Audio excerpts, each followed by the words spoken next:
Alright guys, let's get started. Okay, so reading week's coming up next week. We got 1 week off, and then your midterm. Monday? Yeah. So this is the last time I'm going to see a lot of you guys. Because I know there's a good chance that 10% of you guys are just going to drop the course after the midterm. I really hope that doesn't happen. We have finished writing the midterm. I don't think it's too difficult. I mean, I finished it in like half an hour, and I think I got perfect. I was the one that was evaluating it, so it was hard to like not give myself perfect. But after I finish module 5 today, I'll go over some midterm review, and I'll tell you guys just briefly what kind of questions you're going to expect to see on the midterm. It covers all the way up to module 5 and everything including module 5. So there shouldn't be much of a surprise. Like everything we've talked about, the big topics are going to be the big topics we present in the midterm. I'll go over that after I finish module 5 today. And yeah, we're officially after this. It's a good. It works out well because reading week's starting, and we're after today going to be halfway finished the course. And I do think that this is the easier half of the course, but I think module 5 is the hardest module in the course. And so if you're able to understand this module, you are going to have a much easier time understanding the rest of the course. And it works out well because your midterm is covering module 5. And so I do expect that module 5 is going to be the harder part on your midterm. But if you understand module 5 for your midterm, then it's going to be much easier to understand, well, the rest of the course. I can't stress this enough because, trust me, everything we're going to do from now on is going to be about lists and recursion. And let me just give you an overview of where we are and where we plan to go, because I haven't done that in a while. So we started this course, and I'm going to do something similar when I do midterm review, but we started this course with module 1, and this was intro to Racket, and we saw nums, nats, ints, and we saw tracing. Module 2, we saw design recipe, and we saw strings. So the 5 parts, 6 parts. Module 3, we saw more data types. So we saw symbols, we saw booleans, and we also saw conditionals. So these are data types, and this is just, well, we know what conditionals are. Module 4, we saw, so all these were basic data types. So these are all basic data types, or sorry, atomic. The only one that's not atomic is strings. This is a compound data type. And that's because we can take apart a string. We can take a substring of a string. We can't take a substring of a symbol. And we can't take a substring, or like, we can't take part of a number. The only things we can take parts of is strings. And that's why strings were a compound data type. So we saw structures. And this was another compound data type. And as you can see, the theme of this course has been data types. We just keep introducing new data types. We started off with the most basic ones, numbers, and then we saw strings, and we saw symbols, we saw structures, and then module 5, we saw lists. and this is another compound data type.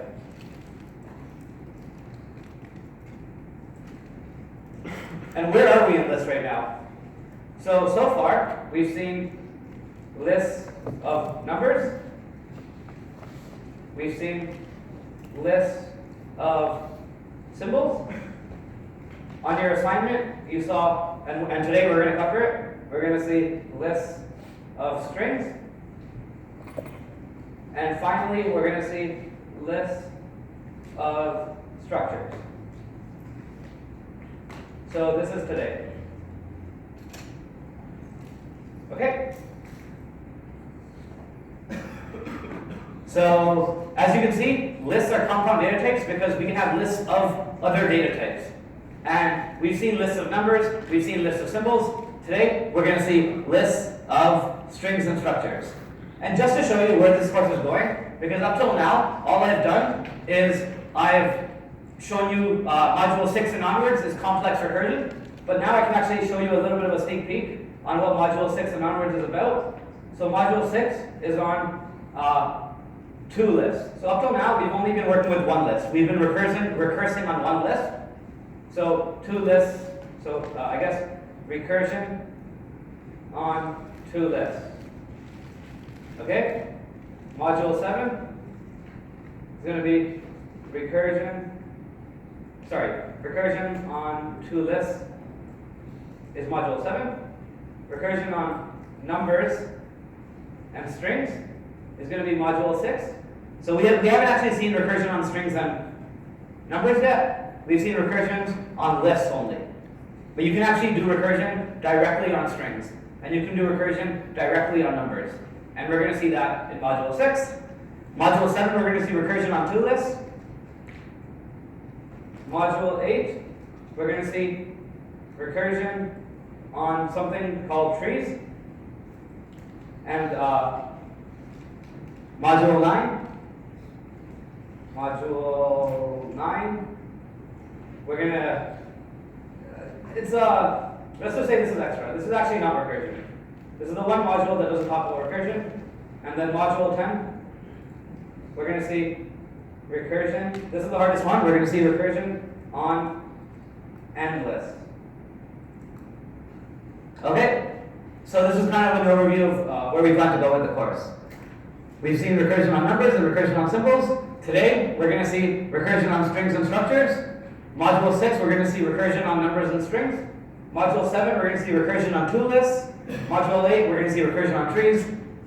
We don't know what trees are, we'll talk about them later. Module 9, we'll talk about what that is when we get to it, because it's not actually about recursion. And then Module 10 is going to be recursion on an arbitrary amount of lists. Okay? So where are we right now? We're still here. We're recursing on 1 list.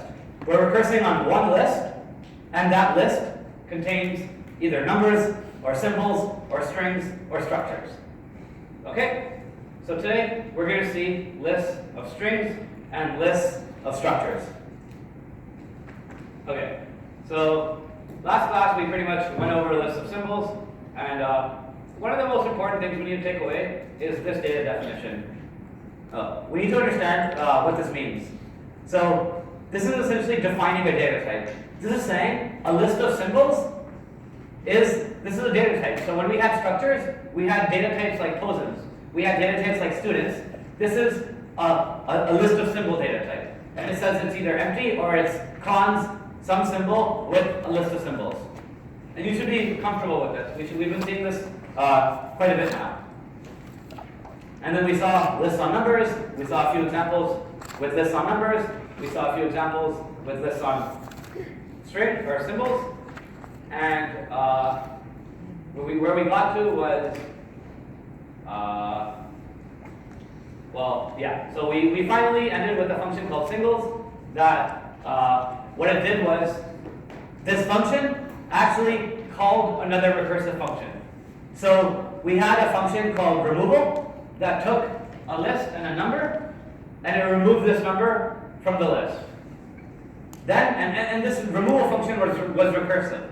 It went through the list, and it kept recursing on each element. Then we had a function called singles, and this singles function called the removals function. So we had recursion, we had a function that did recursion, and within this function we had another function that did recursion. And this idea was called wrapping a function in another function. We had one function that did recursion, and within this function we had another function that was doing recursion. And I showed you guys the code for the singles. Hopefully you guys took it down, because understanding that code is very important to knowing how functions can recurse on each other. And today we're going to talk about strings and characters. So I probably should have talked about this last class. As you can see, I'm a little bit behind in the lecture notes because this was on your assignment that was due yesterday. And so I should have covered this on Tuesday, but I didn't. So sucks for you guys. But I plan to be ahead of the course starting or after reading week. So you guys will be ahead and not behind. I was actually ahead. For up to module 3, I was ahead, and then like between modules 3 and 4, like I just got behind somehow, and like I'm behind now. But I'll catch up. Don't worry. Okay. So what is a character? We haven't actually talked about what a character is. So we've seen data types like strings, symbols, natural numbers. There's actually one more data type that we haven't seen so far. And you guys probably have seen it on your assignment. It's called a character. And a character looks like this. You have a hashtag, and then you have a backslash, and then you have some letter or some symbol. So you have like 3 is a character, A is a character, and you can do char equals question mark, and you can compare characters like we compared other stuff. So again, just very similar to, you can think of this very, very similar to a symbol. So char question mark, hello? Hello is not a character. Char question mark, A is a character. So this function just tells you, or this data type is just called char. And what it is, it's very similar to a symbol. You can think of it almost exactly like a symbol. The reason it's useful is we can have functions called string to list, and you can pass in a string, and you can get a list out of it. You can get cons h, cons e, cons l, cons l, cons o. And this is a list of 5 characters. So this is our way of taking a string and turning it into a list. And when we do this, we can operate on each of these characters. We can look at the first, so we can do first of string to list on hello, and this will give us the character h. And so for your count vowels question on your assignment, this is kind of how you have to do it. You have to convert your string into a list, look at the first character, see if it was the character A, E, I, O, U, and then recurse on the rest of the list. Okay? Yeah. So I should definitely cover this before your assignment, because like, either you already know this because you finished your assignment, or or you don't know it because you haven't finished your assignment. And either or, it's not great to cover this right now. Anyways, so that's characters. Okay, you guys should be familiar with these by now. Yeah. So in the future, what's going to happen is, up till now, you guys probably have to look at your course notes before or for your assignment. Usually what's going to happen is everything I talk about in the class, your assignment will only ever cover that. But like, this is the first assignment where I didn't actually talk about this stuff, and you guys were tested on it. So that's my bad. Hopefully it won't happen in the future. I had a midterm, which went well actually. I thought I was going to fail, but I got like a 70. And like, honestly, like when I was an undergrad, I definitely needed like the 80s and 90s, because it was like, you need to get into grad school, you need to like get a job, and like care about grades. But like I got a job, and like I already got accepted to my PhD, so like I don't give a crap about grades. So it really made the motivation to get a good grade like really reduced, because like it meant nothing to me. But I passed, and like I did well. So I was expecting a 50, and like I got a 70. So it's always a good news. It's always good news. You know when you're like, I don't know. So like for me, it's like when I do poorly on an exam, Like if I got like a 60 in an exam, I'll feel like shit. But if I knew the whole class got 60, then I feel pretty good at this. Like, yeah, you know what, like it's not that bad. But like if the whole class got 80 and I got 60, then it's like, anyways, okay. So, characters, okay? They're like symbols, but you can use them and compare them and do a little bit more stuff than you can with symbols. Okay? And yeah, we have functions called list2string that takes in a list of characters and it turns it into a string. And we have a function called string2list that takes in a string and turns it into a list. Okay? Okay, cool. Where are we? Yeah, so anytime you need to work with strings up till now, for now at least, you need to convert them into a list and then do recursion on them, like you saw in your assignments. Okay? So this is an example. We're going to show you a function that takes in a string, and what it does is it does something called Canadianizes the string. And how you Canadianize a string is every time you see O in your string, you're going to change it to OU. So what's an example of a word that does that? Well, yeah, these are not good examples, but there are words, right? Like in American spelling, they have like just O, and then in the Canadian spelling, they have OU. Can someone give me an example of a word like that? Honor? Honor, yeah. Honor. H-O-N-O-R is how Americans spell it, but we spell it H-O-N-O-U-R. So what this function is trying to do is take in the American spelling of a word and then output the Canadian spelling of the word. And, well, for a small case, for the words that have O, you want to change them to OU. Okay? And notice how we do this. Because we have a string and we need to work with the string, we're going to turn it into a list. So we call the string to list on str, and the reason for this is because then we'll get a list of characters. We'll have a list containing character M, character O, character L, and character G. And then we're going to call a function that recurses on our list. So notice, this function takes in a string. We're going to have a helper function that takes in a list, and it operates on this list. And apparently you're going to like to write this in your lab, so we will, I'm not going to show you it, but the idea is somehow we're going to have a list of characters, and then we're going to look at the first character. We're going to see, is this first character an O? And if it's an O, we're going to do something. And if it's not an O, we're going to do something else. And you'll see how this looks like on your assignment. But the whole idea you need to take away from this is that if you're working with a string and you need to recurse on this string, you need to look at each individual character. If you ever need to look at each individual character within a string, you need to convert it into a list. And then with lists, we can actually look at the first and then recurse on the rest. Look at the first, recurse on the rest. And so if you ever need to look at a whole string, turn it into a list by calling string to list. Have a function that recurses on the list, and then finally, you're going to turn it back into a string. Because the output needs to be a string.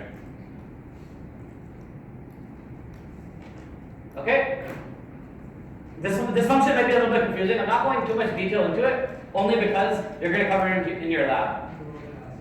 Oh, you were last week? Oh, well, okay. So, good. Yeah, so clearly I'm a little bit behind.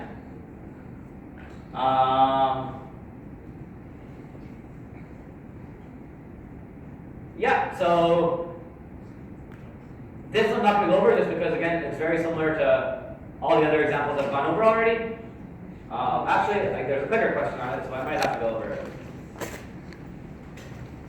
Yeah, I think I might have to go over it because we have a clicker question on it. So, what is this function doing? Portions produces a list of fractions of the total represented by each number in a list.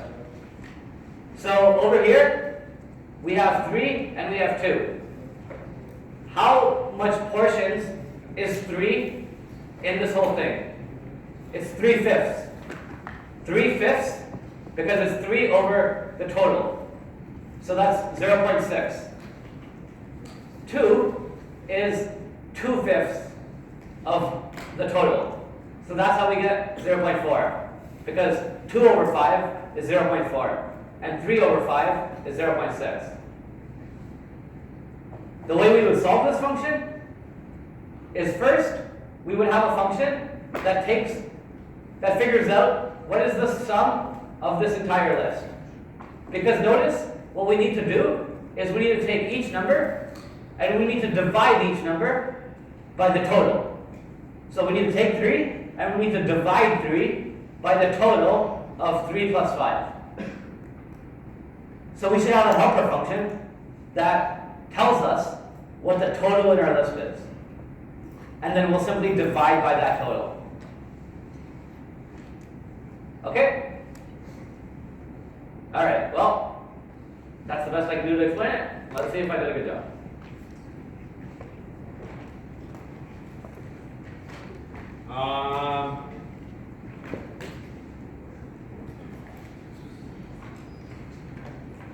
This one is a little bit challenging, so I'll give you guys like 2.5 minutes for this one.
Okay, 1 more minute.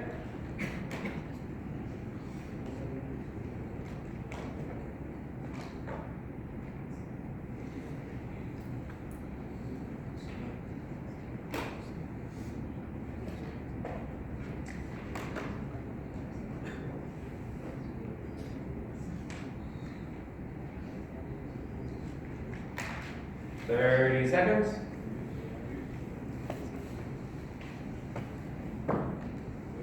I hope you guys get this. It doesn't seem that challenging.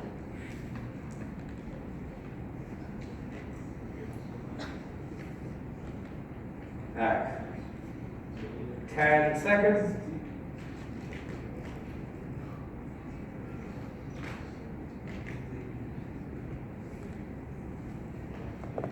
Okay.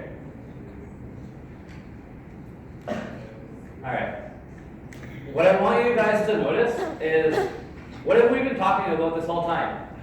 We have a function that does recursion on a list, and notice we're calling this function every single time within portions. We call it once, and then we recurse portions on the rest of our list. And then we call it again, and then we recurse on the rest of our list. And we call it again. And we keep calling this function until we get to an empty list. And every time we call this function itself, it keeps going back in here, it keeps going back up in itself. Like this. So we have a recursive function that's calling another recursive function. And what is this function doing? It's giving us the total in our list. Okay? So this one's pretty challenging because Well, let's see what it does. We're going to pass in, I'll do it with you guys. We're going to pass in this list. Okay? Actually, I'm curious to see what the result is first, because I am pretty sure you guys are going to get this wrong.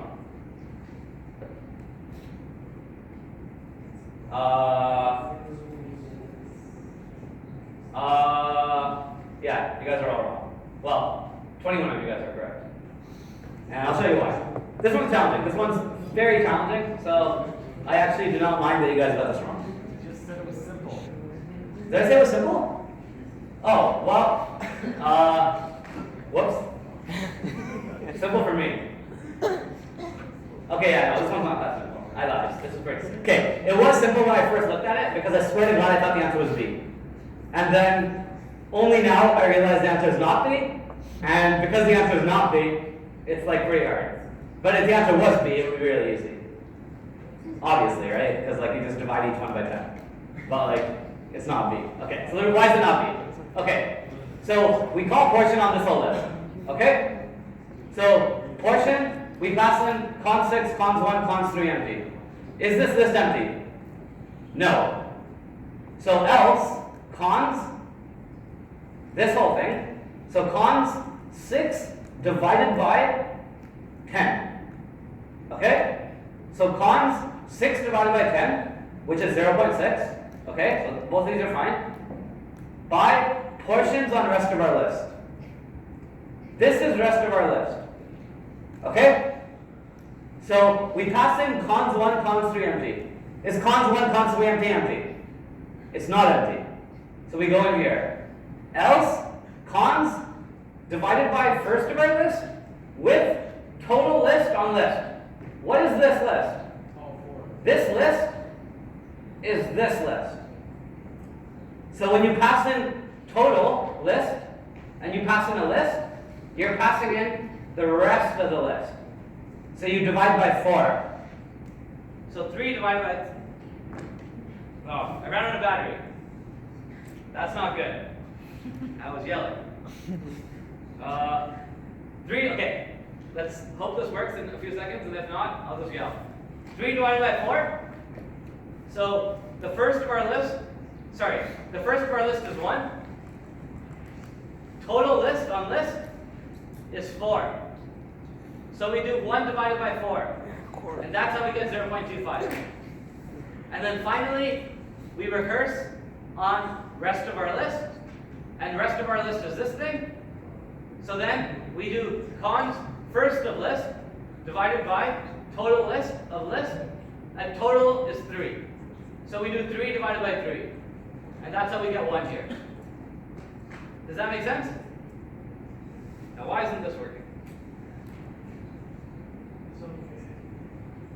It's okay for you guys, because you can hear me either way, but I have to yell. And I hate yelling, especially weekends. Reading week's coming up. I need to have my voice, because I'm going to be partying. I can't party without having a voice.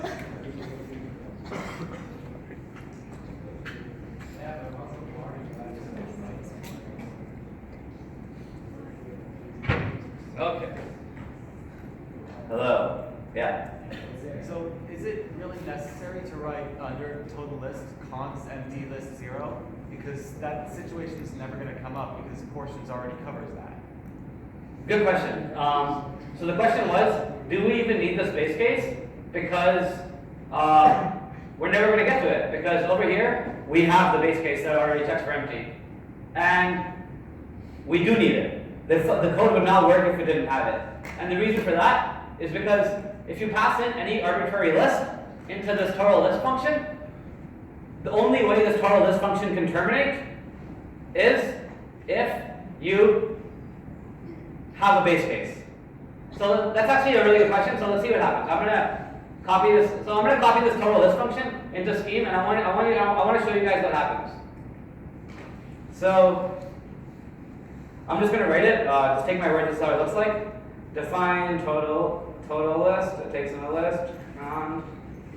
Empty list. After you do computer science for like a few years, I swear to God, I can write code probably as fluently as I can write English.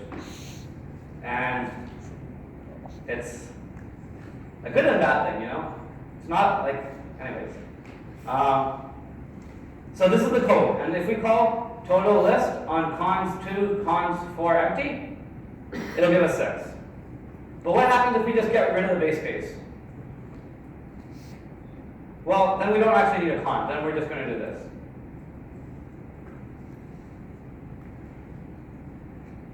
Okay? And what's going to happen? We're going to have infinite recursion. We're going to add the first with the function on the, sorry, we're not going to have infinite recursion. We're going to add the first with the rest. And then eventually we're going to be adding to empty. And then the add function does not take an empty. So if we call total list on cons2, actually let's call it on cons2 empty. You're going to add 2 to a total list on empty. And then you're going to add 2 to empty. It's going to say you're not allowed adding 2 to empty. It first expects the non-empty list and is given empty. Because, well, yeah, so what happened was we called total list on the empty list. And you're not allowed adding, you're not allowed calling first on empty. First has to take in a non-empty list. And I actually want to show you guys something. So, remember I was talking about the idea of infinite recursion? And the way we had infinite recursion was if we didn't recurse on the rest of the list. If we just recursed on the main thing. So this function is never going to end. And the reason it's never going to end is because if we call total list on, say, cons3 empty, it's, or sorry, con empty question mark list produce 0. So this is how the code looked like before. So if we call total list on cons3 empty, is the list empty? No. So we go to the else. Else add 3 to total list on this whole thing. Is it empty? No. Else add 3 to total list on the whole thing. And you keep calling it on the same list over and over and over again. And because the list never shrinks, you get infinite recursion. So this will never actually end. Notice how it's trying to figure out what the result is, but it can't. Because it keeps calling itself over and over again. And there's actually a very funny way you guys can memorize this. So I'm going to click stop because this function is not going to end. But let me show you guys something really interesting. If you just go to Google and you type, well, let me just go to Google. It's probably easier to do it on here. So if I go to